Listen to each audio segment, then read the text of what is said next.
Hello बच्चों, मैं आपकी उर्मिला टीचर आप सभी का स्वागत करती हूँ। और आज हम पढ़ेंगे इको। कल हमने स्टार्ट कर दिया था इको, अर्थशास्त्र मतलब इको, और इसका फुल फॉर्म होता है इकोनॉमिक्स।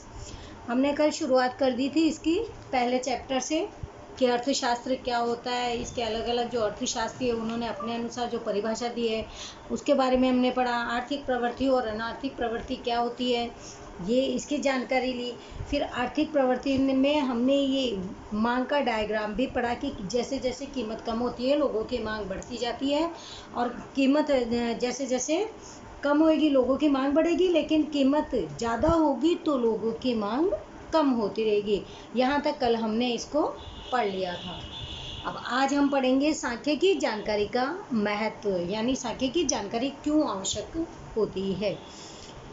आर्थिक प्रस्तुति में सांख्यिकी जानकारी का महत्व नीचे दर्शाए अनुसार है। इसमें है, पहला है शुरुआत है इसकी, सिद्धांतों के आधार में वृद्धि होती है। यानी सांख्यिकी जानकारी क्यों आवश्यक है, क्योंकि सिद्धांत में इसके आधार में जो वृद्धि होती है उसके लिए महत्वपूर्ण है। अर्थशास्त्र में दो आर्थिक चलों के बीच कार्य कारण के संबंधों की जांच करके सिद्धांतों को प्रस्तुत किया जाता है। इन सिद्धांतों की व्यवहारिकता की जांच करने के लिए आधारभूत प्रस्तुति के लिए सांख्यिकी जानकारी आवश्यक और महत्वपूर्ण होती है। सांख्यिकी यानी संख्यावाली जानकारी। उदाहरण, बरसात और कृषि उत्पादन के बीच का संबंध, कीमत और मांग के बीच का संबंध, लाभ और उत्पादन के बीच का संबंध। ये कैसे किसके आधार पर प्रस्तुत किया जाता है, ये सब सांख्यिकी के आधार पर ही प्रस्तुत किया जाता है, यानी उसके आधार पर ही बताया जाता है। उसकी विश्वसनीयता बढ़ती है और व्यवहारिक दृष्टिकोण से वह सिद्धांत सही है या नहीं इसकी भी जांच की जा सकती है। फिर है दशा और दिशा का रुझान जानने के लिए। पहला क्या था, सिद्धांतों के आधार पर। दूसरा है दशा और दिशा का रुझान जानने के लिए कि कैसी दशा और किस प्रकार की है। संपूर्ण अर्थतंत्र या उसके किसी एक क्षेत्र में रुझान किस प्रकार का है और किस दिशा में है, यह आंकड़ों के द्वारा ही जाना जा सकता है। उदाहरण, राष्ट्रीय आय में कृषि क्षेत्र का हिस्सा क्रमशः घटता जा रहा है। भारत में होने वाली आयात का प्रमाण बढ़ता जा रहा है, अर्थात अर्थतंत्र में मुद्रा की पूर्ति बढ़ रही है। यह रुझान और आंकड़ों के द्वारा जाना जा सकता है। आंकड़े दशा और दिशा दोनों ही दर्शाते हैं, यानी कौन सी दशा में और किस कंडीशन में। दशा और दिशा किस साइड में और कौन सी कंडीशन में। अर्थतंत्र किस दिशा में जा रहा है, किस देश के साथ उसके आर्थिक व्यवहार में बढ़ोतरी हो रही, किस में उसका उत्पादन बढ़ रहा है, किस क्षेत्र में रोजगार के अवसर बढ़ रहे हैं, और यह तमाम दिशा सांख्यिकी जानकारी के आधार पर ही ज्ञात की जा सकती है। फिर है तुलनात्मक अध्ययन के लिए। सांख्यिकी जानकारी का उपयोग तुलनात्मक अध्ययन के लिए अत्यंत महत्वपूर्ण सिद्ध होता है। स्थान और समय के रूप में तुलना आंकड़ों के द्वारा की जाती है। भारत में 1951 की तुलना में 2015 में हमारे यहाँ आर्थिक क्षेत्र में कितने प्रमाण में परिवर्तन हुए तथा विश्व में अमेरिका, चीन, ब्रिटेन की तुलना में हम कहाँ हैं, यह जानने के लिए सांख्यिकी प्रस्तुति महत्वपूर्ण है। फिर है संक्षिप्त प्रस्तुति के लिए। आर्थिक अध्ययन में लंबे वर्णन के बदले आर्थिक संदर्भों को संक्षिप्त और प्रतीकात्मक प्रस्तुति के लिए सांख्यिकी जानकारी और आलेख अत्यंत महत्वपूर्ण माने जाते हैं। सामान्य व्यक्ति भी समझ सके इस प्रकार प्रस्तुति की जाने वाली सांख्यिकी जानकारी तुलनात्मक रुझान और सिद्धांत की सचोट तथा संक्षिप्त प्रस्तुति करते हैं और आलेख की प्रथमदर्शी समझ देते हैं। सांख्यिकी जानकारी को आकृति और आलेख में प्रस्तुत करते समय क्या क्या कौन कौन सी बातें हैं जो ध्यान में रखने योग्य होती है। अर्थशास्त्र प्रस्तुति में संशोधन के निष्कर्ष में सिद्धांतों के निष्कर्षों की विश्वसनीयता का आधार सांख्यिकी प्रस्तुति पर है। आंकड़ों के द्वारा प्राप्त जानकारी को आलेख या आकृति के द्वारा प्रतीकात्मक स्वरूप में प्रस्तुत किया जा सकता है। आलेख या आकृति जानने को सरल रूप में समझाता है, किंतु उसकी प्रस्तुति के दौरान कई बातें ध्यान में रखने आवश्यक है।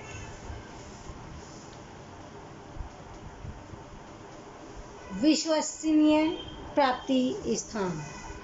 आर्थिक सिद्धांत या निष्कर्ष जिसके आधार पर दिया जाता है वह सांख्यिकी जानकारी के प्राप्ति स्थान विश्वसनीय और सर्वमान्य हो, यह अपेक्षित है। जैसे कि भारत की आर्थिक स्थिति दर्शाने के लिए राष्ट्रीय सर्वे, विश्व बैंक की रिपोर्ट, केंद्र सरकार की सांख्यिकी संख्या आदि, इनके सभी के आंकड़े आधारभूत माने जाते हैं, यानी इनके द्वारा ही जानकारी प्राप्त की जा सकती है। फिर है निरपेक्ष और सापेक्ष चल। निरपेक्ष चल और सापेक्ष दो या उससे अधिक चलों के बीच के संबंध आलेख या आकृति में प्रस्तुत करने के लिए याद रखना है कि निरपेक्ष चल की क्षैतिज अक्ष पर और सापेक्ष चल को ऊर्ध्व यानी ऊपर की साइड OY पर दर्शाया जाता है। उदाहरण देश, वर्ष, बरसात, ये सब निरपेक्ष चल है, जबकि जनसंख्या, आयु, उत्पादन ये सापेक्ष चल है। दो चलों के बीच कार्य कारण के संबंध में एक चल कारण होता है। उदाहरण निरपेक्ष चल यानी OX पर दर्शाया जाता है और उत्पादन सापेक्ष चल को OY अक्ष पर दर्शाया जाता है। जबकि अर्थशास्त्र में मांग के नियम की प्रस्तुति के कारण रूप परिबल कीमत ऊर्ध्व अक्ष पर और सापेक्ष परिबल मांग को क्षैतिज अक्ष पर बताकर यानी दर्शाकर समझाया जाता है। स्केल माप पसंद करना। आंकड़ों को आकृति में योग्य रूप से व्यवस्थित करने के लिए स्केल माप भी लेना पड़ता है। उदाहरण समय से संबंधित तथ्य हो तो 10 वर्ष के लिए स्केल निश्चित करके उसे प्रस्तुत किया जाता है। एक बार स्केल माप निश्चित किया तो उसे प्रस्तुति के दौरान दर्शाना पड़ता है, नहीं बार बार वही माप रखना होता है। 1 इंच बराबर 5 वर्ष निश्चित किया गया तो प्रत्येक 5 वर्ष की बढ़ोतरी को दर्शाने के लिए 1 इंच के प्रमाण में ही करना पड़ता है और इसे आगे बढ़ाया जाता है। विशाल सांख्यिकी जानकारी को आकृति में संक्षिप्त रूप दर्शाने के लिए अक्ष पर SS निशानी भी दी जाती है यानी बताई जाती है। अब सांख्यिकी जानकारी की आकृति या आलेख में प्रस्तुति। सांख्यिकी जानकारी को आकृति या आलेख में विविध स्वरूप में दर्शाया जाता है। दो चलों के बीच में संबंध बिंदु और बिंदुओं को जोड़ने वाली रेखा के द्वारा दर्शाया जाता है। वो रेखीय आकृति जिसके द्वारा क्या होता है, रेखीय आकृति प्राप्त होती है। उदाहरण होता है वो मांग रेखा कहलाती है। ये जैसे हमने कल पढ़ाई था, ये दो बीचों के दर्शाएगी इसे। अब इसको लाइन को खींच देंगे तो ये होगी हमारी मांग रेखा।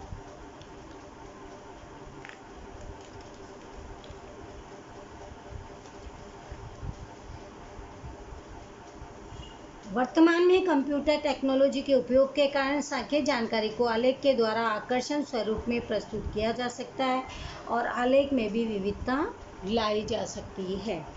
सरलता पूर्वक समझने के लिए यहाँ 3 प्रकार की प्रस्तुति है, स्तंभ आकृति, पास की और वृत्तांत। 3 तरीके की आकृतियों के जरिए हमें यहाँ पर बताया गया कि किस प्रकार से सांख्यिकी को आलेख के द्वारा, आकृति के द्वारा दर्शाकर समझाया जा सकता है। सबसे पहले हम इसमें पढ़ेंगे स्तंभ आकृति। स्तंभ यानी खंबा, लंबी आकृति जो होती है स्तंभ के जैसे।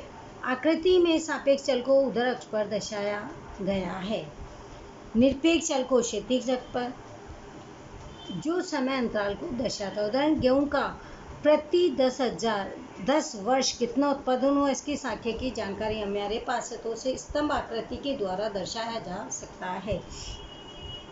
1970-71 में गेहूं का उत्पादन कितना हुआ, 23.8 लाख टन में हुआ था। 1980-81 में हुआ 36.3, 1990-91 में हुआ 55.1 और 2001 में हुआ 69.7, 2010 और 11 में 86.9 यानी 86.9 लाख टन उत्पादन हुआ किसका, गेहूं का। तो इसको हम डायग्राम के द्वारा किस प्रकार से समझते हैं, ये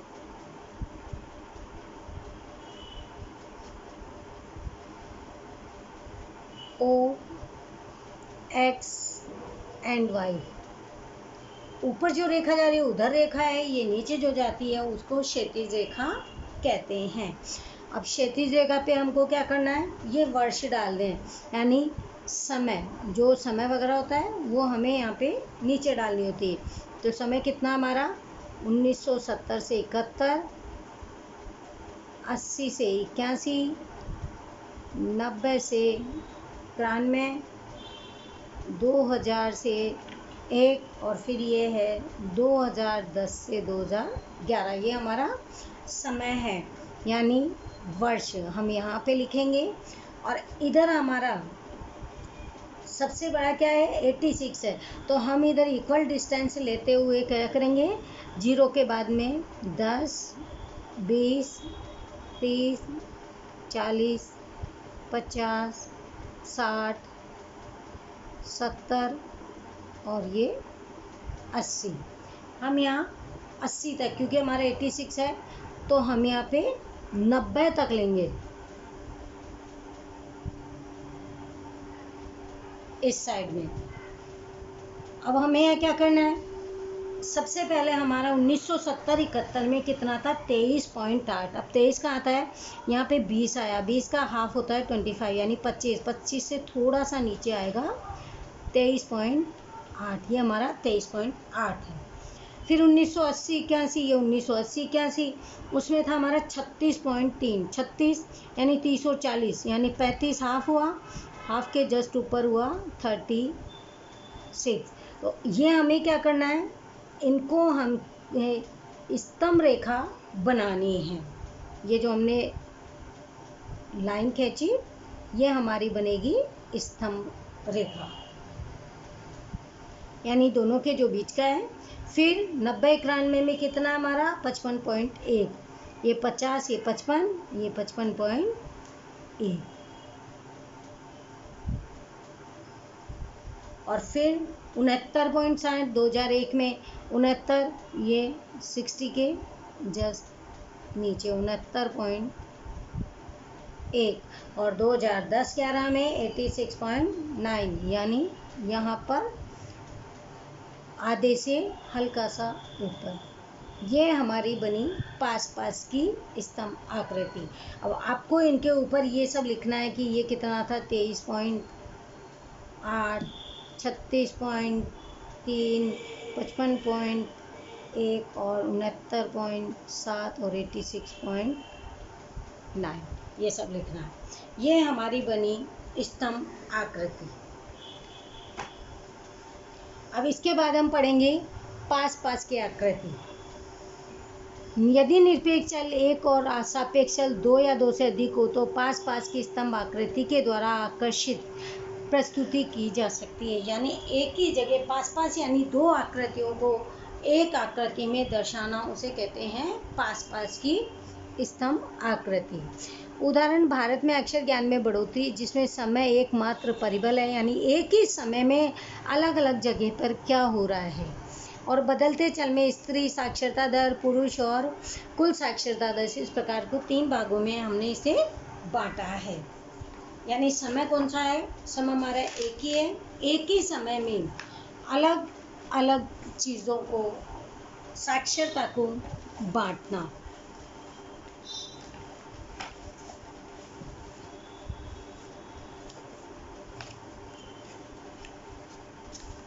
वही सबसे पहले हम यही करेंगे, OXY ये हमारी उधर रेखा है, ये हमारी क्षैतिज रेखा है और ये हमारी उधर रेखा है। अब इस पे हमें क्या करना है, साक्षरता जो स्त्री पुरुष की है, साक्षरता स्त्री पुरुष और कुल, ये हमारी इधर है। इनका एक और इस साइड में हम क्या करेंगे, वर्ष को लेंगे। वर्ष हमारा कौन सा है 1951, ये सब इक्वल डिस्टेंस होने चाहिए। 1961, 1971, 1981, 1991 एंड 2001, फिर 2011। इक्वल डिस्टेंस में हमने यहाँ पे वर्ष लिखा, जो OX रेखा है, OX रेखा मेरी क्षैतिज रेखा है। अब इधर 5, 10, 15, 20, 25, 30, 35, 40, 45, 50, 55, 10 से ले लो, ये कुछ ज़्यादा बड़ा हो जाता है। 10, 20, 30, 40, 50, 60, 70, 80, 90 और ये हमारा 100 ऐसे ले लेते हैं। अब सबसे पहले हमें एक निकालनी है। सबसे पहले हम किसकी निकालेंगे? पुरुषों की। पुरुषों की कितनी है? 30.17। 1951 में 30.17। अब ये 30 है, अब 30 के हल्का सा ऊपर 17, ये हमारे पुरुषों की है।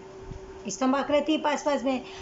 1951 में स्त्रियों की कितनी थी? 12.69। 12 कहाँ आएंगे? ये 10 है, 15 हाफ हो जाता है तो ये थोड़ा सा नीचे 12 पॉइंट हाफ। अब स्तंभ आकृति है तो दोनों पास पास में आएगी।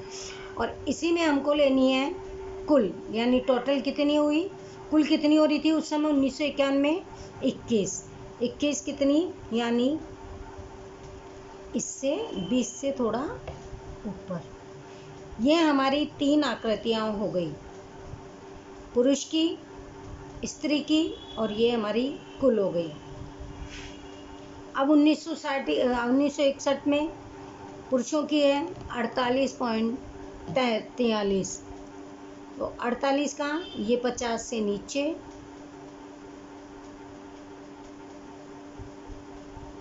फिर स्त्रियों की 12.17,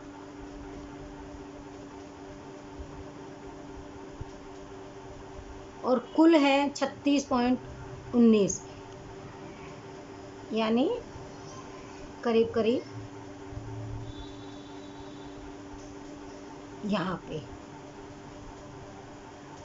अब 1971 में, यानी इसी प्रकार ये हमारा डायग्राम बनेगा। इस तीनों चीज़ों को एक ही में लेना है, ये पास पास की है। अब ये जो 3 हमने बनाए, इनको तीनों को अलग अलग तरीके से करना है ताकि वो अलग दिखे। जैसे किसी में ऐसे लाइनिंग खींच दी, अब बीच वाले को ऐसे खाली छोड़ दो और इसमें चेक्स भर दो, या फिर इसको ऐसे डार्क कर दो, कैसे भी कर दो ताकि ये 3 हमको अलग अलग दिख जाए कि हमारी साक्षरता दर क्या है। ये थी हमारी स्तंभ आकृति।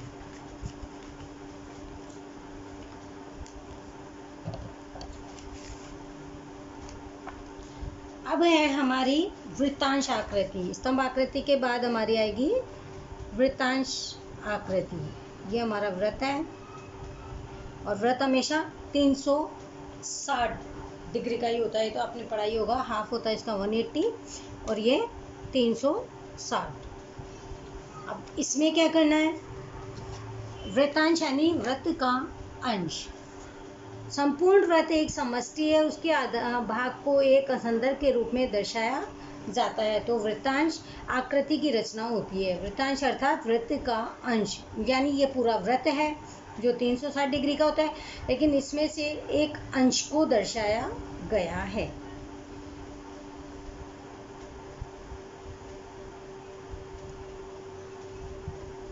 उदाहरण, भारत की राष्ट्रीय आय में 3 महत्वपूर्ण क्षेत्रों को योगदान के दर्शाया गया। अब हम इसको कैसे करेंगे?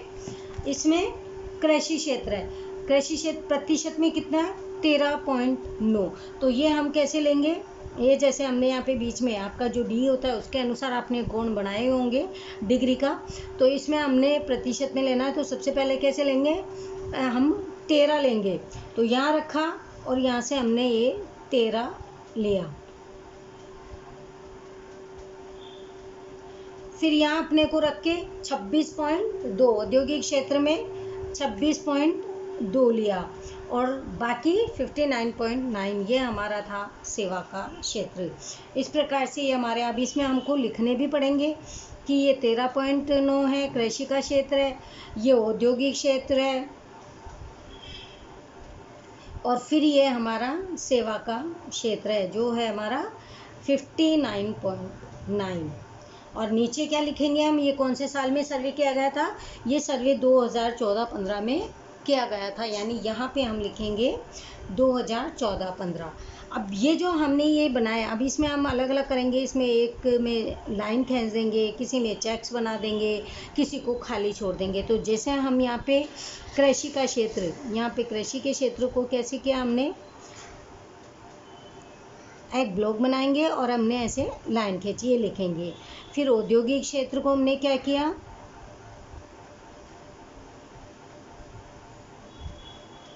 चेक्स बनाए, तो यहाँ पे करेंगे। और फिर सेवा वाला क्षेत्र, उसे हम खाली ही छोड़ देंगे। इस प्रकार से हम ये तीनों करते हैं और इसी के साथ हमारा ये वित्तांश का डायग्राम पूर्ण होता है। इस प्रकार आलेख के द्वारा सांख्यिक जानकारी सरलता से समझा जा सकता है। और अब है अर्थशास्त्र विषय का महत्व, यानी अर्थशास्त्र विषय महत्वपूर्ण क्यों है। वर्तमान युग आर्थिक युग है। मनुष्य के प्रत्येक प्रवृत्ति लाभ और हानि की तुलना करके ही की जाती है। यानी जब भी कोई व्यक्ति काम करता है तो लाभ और हानि, पहले फायदा नुकसान देखकर ही काम करता है। बहुत कम लोग हैं जो बिल्कुल निस्वार्थ भाव से काम करते हैं, यानी बिना सेवा बिना पैसों के ही काम करते हैं। आर्थिक प्रश्नों से अलिप्त भाग्य से ही कोई रह सकता है, इसीलिए अर्थशास्त्र का महत्व भी बढ़ रहा है। इसमें है व्यवहारिक महत्व। अर्थशास्त्र अपने दैनिक जीवन के साथ जुड़ा हुआ है। अर्थशास्त्र का अध्ययन इस व्यवहारिक ज्ञान और व्यवहार के नीचे दर्शाए अनुसार ही प्रभावित होता है। अंतर्राष्ट्रीय घटनाएं। वर्तमान समय में आर्थिक प्रश्न ही अंतर्राष्ट्रीय मुद्दों को असर करते हैं। अमेरिका सुपर पावर क्यों है? खनिज तेल के भाव में कमी वृद्धि क्यों होती है? रशिया और अमेरिका, चीन और भारत में कौन कौन सी आर्थिक समानता है और कौन कौन से इनमें अंतर है, तथा कौन सा देश पूंजीवादी कहा जाएगा और कौन सा समाजवादी कहा जाएगा। यह जानकारी हो तो हम किसी देश के साथ सरलता से व्यवहार कर सकते हैं और समझ भी सकते हैं, लेकिन इनकी संपूर्ण जानकारी हमें नहीं होती है। ऐतिहासिक घटनाएं। तेजपत्ता और गरम मसाले के भाव बढ़ने से इंग्लैंड के व्यापारियों ने ईस्ट इंडिया कंपनी की स्थापना की और भारत में आकर व्यापार किया और तत्पश्चात शासन भी उस पर किया। रोजगार और उद्योग धंधों में मंदी तथा कर के ऊंचे दर के बहुत से भारतीय प्रजा ने अंग्रेजों के शासन का विरोध किया। विश्व के तमाम देशों ने भाव वृद्धि करके ऊंचे दर में कमी के जैसे आर्थिक परिवर्तन बढ़े और बड़े पैमाने पर राजनीतिक अराजकता का सृजन करते हैं। अर्थशास्त्र के अध्ययन से ही इस प्रकार के ऐतिहासिक राजकीय घटनाक्रम को भी समझा जा सकता है। अब है आर्थिक महत्व। दैनिक व्यक्तिगत निर्णय लेने के लिए अभिनेता, डॉक्टर, वकील, गायक, शिक्षक भी आर्थिक निवेश करते हैं। प्रत्यक्ष रूप से आर्थिक प्रवृत्ति में शामिल न हो ऐसे लोग भी बचत, पूंजी निवेश, खर्च और आय की प्रवृत्ति के साथ जुड़े हुए होते हैं। सामान्य गृहिणी से लेकर सरकार तक लोगों को अपने आर्थिक निर्णय लेने में अर्थशास्त्र की मदद लेनी पड़ती है। सरकार की नीति को समझने के लिए भारत जैसे देश में सरकार की मुद्रा नीति और राजकोषीय नीति को संपूर्ण आर्थिक नीतियाँ हमारे दैनिक जीवन पर गंभीर असर पैदा करती है। इसीलिए अर्थशास्त्र का अध्ययन इन नीतियों को समझने तथा उनके अनुसार अपने निर्णय लेने में सहायक होता है। रिजर्व बैंक के रेपो रेट होने से वाले परिवर्तन के अनुमान से हमें बचत और निवेश के निर्णय भी लेने पड़ते हैं या लेने चाहिए। अब है व्यवसायिक महत्व। आय और खर्च, मांग और पूर्ति, ये तमाम विषय व्यवसाय के साथ जुड़े हैं। अर्थशास्त्र का अध्ययन प्रत्येक व्यवसाय की आर्थिक गणना में मददरूप भी होता है। वस्तु या सेवा का कीमत निर्धारण, साधन तथा कच्चे माल का क्रय विक्रय, श्रमिक और कर्मचारी का वेतन निश्चित करना जैसे तमाम विषयों के निर्णय में अर्थशास्त्र का अध्ययन मददरूप होता है। उदाहरण, त्रिस्पर्धा बाजार में कीमत कम करके ग्राहकों को आकर्षित किया जा सकता है। यहाँ जहाँ पर कंपटीशन होता है वहाँ पर वस्तुओं की मांग को कम कर दे तो वो वस्तुएं ज़्यादा बिकने लगती है। अर्थशास्त्र मूलभूत रूप से आर्थिक निर्णय लेने में सहायक है और इसका व्यावसायिक महत्व भी है। आर्थिक विषयों में मानव के मुख्य 3 स्वरूप है: ग्राहक के रूप में, उत्पादन के रूप में, श्रमिक के रूप में। इन तीनों स्वरूप में उसे कम से कम रकम का भुगतान करके अधिक से अधिक लाभ कमाने का प्रयत्न होता है और आर्थिक सिद्धांत यहाँ उन्हें मदद भी करते हैं। और इसी के साथ हमारा ये फर्स्ट लेसन यानी अर्थशास्त्र खत्म होता है। ये नया चैप्टर हम कल चालू करेंगे, वो है हमारा मूलभूत ख्याल और संकल्पनाएं। अब इसके क्वेश्चन आंसर आपको करने हैं, नहीं आता है तो पूछ लेना। ओके, थैंक यू बच्चों, बाय।